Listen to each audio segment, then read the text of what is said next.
2016 में एक क्वेश्चन आया था SSC stenographer grade C and D exam में वर्ल्ड इकोनॉमिक आउटलुक से रिलेटेड कि इसको कौन पब्लिश करता है। It is published by World Bank है, आईएमएफ है, कौन है?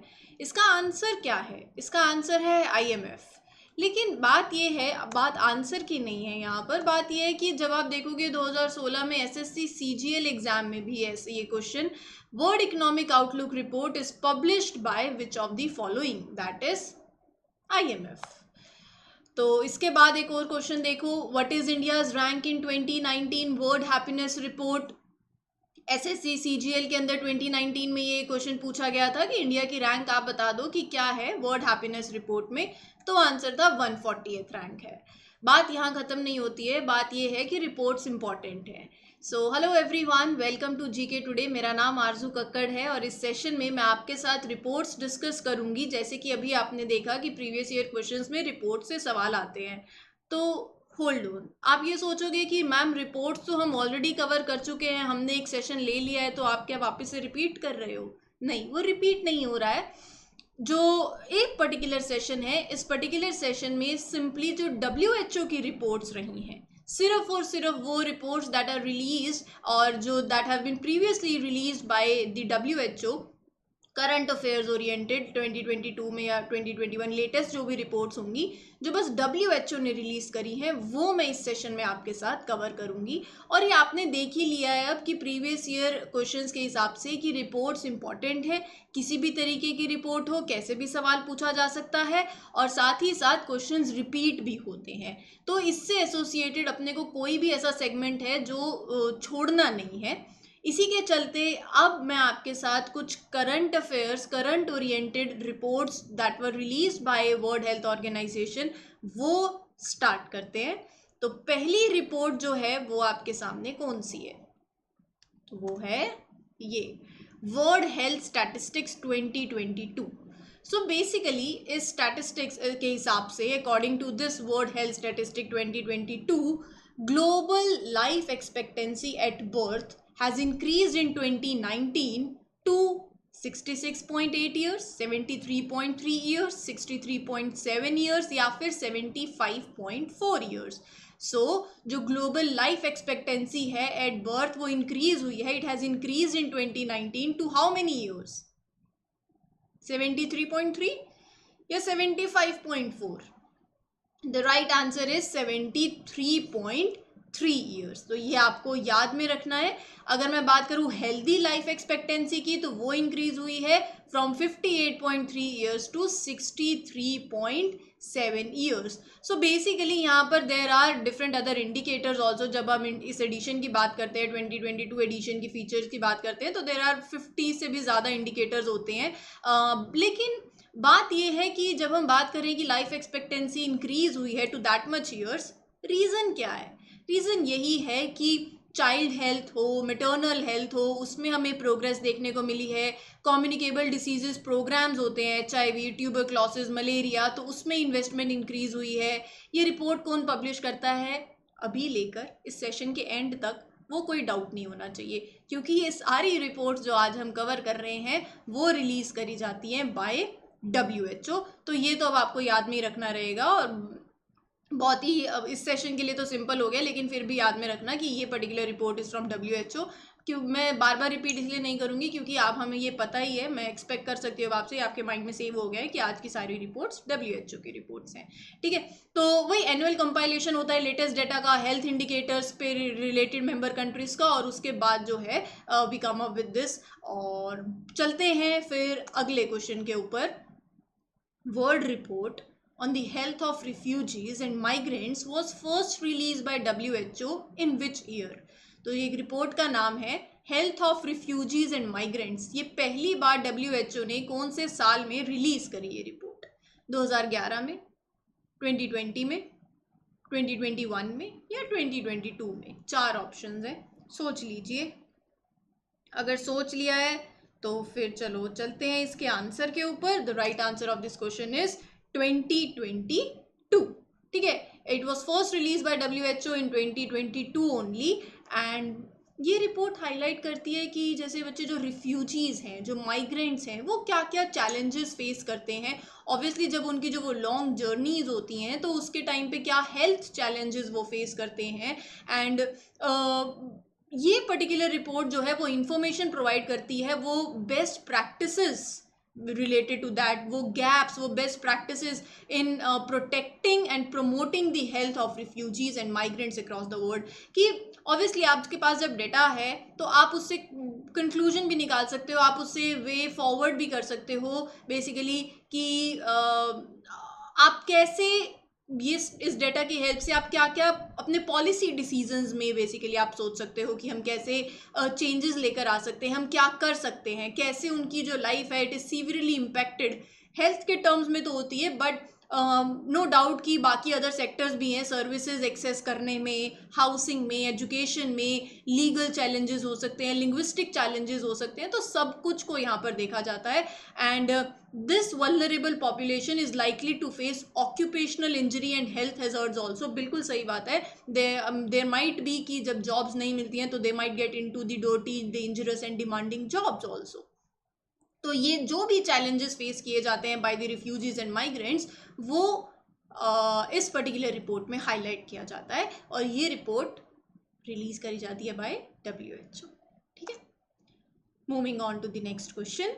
The tracking universal health coverage in the WHO African region 2022 report revealed, क्या रिवील किया है, that healthy life expectancy in Africa in 2019 has increased to, अब यहाँ पर बात हो रही है अफ्रीका की, यहाँ बात हो रही है healthy life expectancy in Africa in 2019, it has increased to 46, 53, 56 या फिर 63 years। तो ये आपको बताना है। रिपोर्ट का नाम है tracking universal health coverage in the WHO African region 2022 report. इतनी बड़ी रिपोर्ट का टाइटल आपको नहीं याद करना है, एक दो बार पढ़ोगे तो माइंड में सेव हो ही जाता है। अब क्वेश्चन ये तो नहीं आएगा ना इस रिपोर्ट का नाम क्या है, लेकिन हाँ ये नहीं है कि इम्पॉर्टेंट नहीं है नाम। कभी हो सकता है स्कीम्स हो जाती हैं, रिपोर्ट्स हो जाती हैं, उनके नाम बड़े होते हैं, लेकिन वही अंदर जो होता है वो उतनी ईजी होती है। ठीक है, तो यहाँ पर सही आंसर है 56। एक बार अगर मैं इस रिपोर्ट के बारे में आपसे बात करूँ तो जो हेल्दी लाइफ एक्सपेक्टेंसी है, हेल्दी लाइफ एक्सपेक्टेंसी का मतलब कि एक इंडिविजुअल के कितने नंबर ऑफ ईयर्स जो है individual will be in a good state of health, अच्छे स्वस्थ अच्छी स्टेट ऑफ हेल्थ में रहेंगे, तो वो नंबर ऑफ ईयर्स कितने हैं, वो एक्सपेक्टेंसी। तो अगर अफ्रीका की बात करी जाए तो वो इंक्रीज हुई है इन 2019 टू 56 ईयर्स। सो ये जो एवरेज है ऑफ जो ये 10 ईयर्स का जो एवरेज अगर आप बोलो तो पर पर्सन जो इंक्रीज हुआ है, it is highest rise in the world. अगर मैं ओवरऑल बात करूँ तो जो ग्लोबल एवरेज है वो है 64। ठीक है, ग्लोबल एवरेज के कंपैरेटिवली वो कम है, it is lower than the global average, but वैसे this is the highest rise in the average healthy life expectancy. No doubt है टेट कि जब भी लाइफ एक्सपेक्टेंसी अगर इंक्रीज होगी तो आपकी मेडिकल फैसिलिटीज़ आप इंप्रूव कर रहे हो, आपकी लाइफ एक्सपेक्टेंसी जो है आपने जो प्रोग्रेस शो करी अपने प्रोग्राम्स में, इम्प्रूवमेंट शो करी आपने कंट्रोल सेंटर्स में, चाहे वो मलेरिया, ट्यूबरक्लोसिस, HIV से हो, मैटरनल न्यूबॉर्न हेल्थ हो, चाइल्ड हेल्थ हो, रिप्रोडक्टिव हेल्थ हो, इन सभी फैक्टर्स, इन सभी एरियाज़ में अगर आप इम्प्रूव कर रहे हो, आप प्रोग्रेस शो कर रहे हो, तो नंबर भी इंक्रीज होंगे फिर। ठीक है, okay. Global report on assistive technology was released by WHO in collaboration with, नहीं यहाँ पे ये है कि कोलैबोरेशन में हुआ है। WHO तो है ही, लेकिन WHO के साथ साथ और कौन है जिसने ये रिपोर्ट रिलीज करी, global report on assistive technology, WHO है in collaboration with what, IMF? नहीं, IMF तो नहीं है, IMF तो हो गया इकोनॉमिक आउटलुक। यहाँ पर राइट आंसर है यूनिसेफ, ऑप्शन ए। इस रिपोर्ट के बारे में अगर मैं बात करूं तो असिस्टिव टेक्नोलॉजी बेसिकली आप बोल सकते हो जैसे जो पर्सन विद डिसेबिलिटीज़ हैं उनके लिए अगर मैं बात करूं, कोई इक्विपमेंट हो गया, कोई आइटम हो गई, कोई सॉफ्टवेयर प्रोग्राम, कोई प्रोडक्ट सिस्टम जो कि उनकी फंक्शनल कैपेबिलिटीज़ को एनहांस कर सकता है, इंक्रीज कर सकता है, जैसे हियरिंग डिवाइसेस हो जाते हैं या कुछ भी हो आप बोल सकते हैं। सो अगर मैं बात करूं यहाँ पर तो around you can say 2.5 billion people हैं across the world who require assistive technology। बहुत गैप है अभी इसमें। अगर मैं बात करूँ लो एंड मिडिल इनकम कंट्रीज़ के अंदर और हाई इनकम कंट्रीज़ में, तो बहुत गैप देखने को मिलेगा आपको।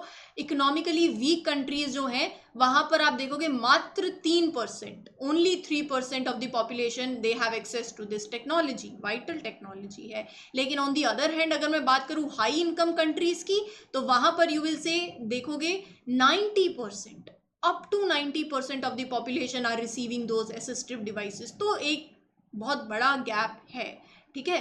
तो ये जो रिपोर्ट है it is jointly release by WHO and UNICEF, ये तो हमने क्वेश्चन में भी देख लिया है, ठीक है। Okay then, who recently release the accelerating access to genomics for global health?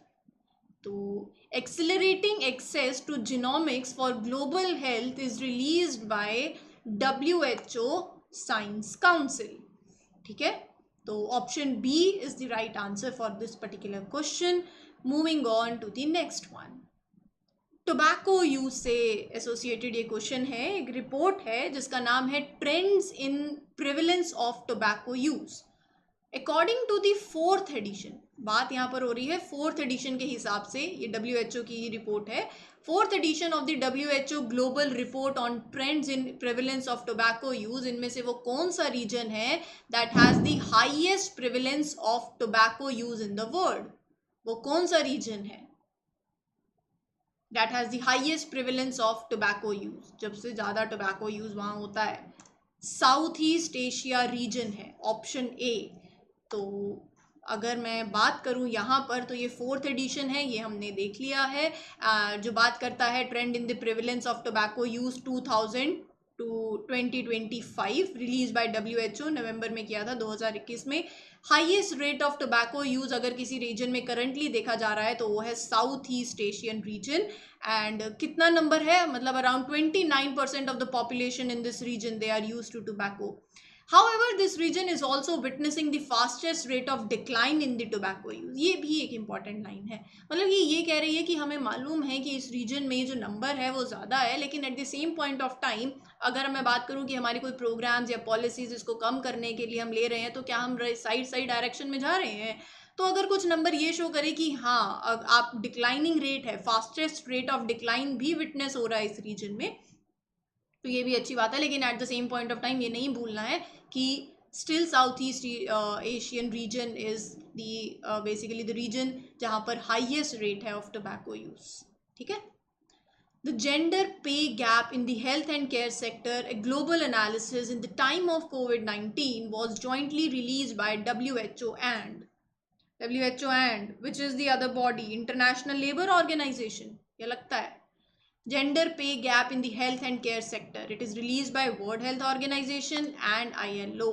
बिल्कुल सही है, option C is the right answer. मतलब वही काम अगर मैं बात करूँ विमेन दैट इज अर्निंग, तो आपको देखने को मिलेगा कि एक गैप है, पे गैप है।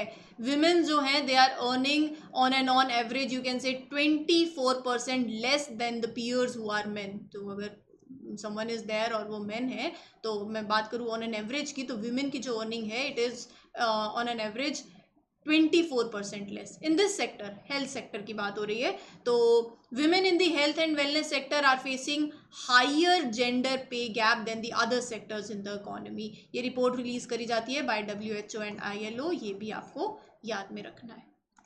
According to the World Mental Health Report 2022, more than half suicides occurred before the age of, so आधे से ज़्यादा मतलब more than half suicides जो होती हैं they occur before the age of 50 years।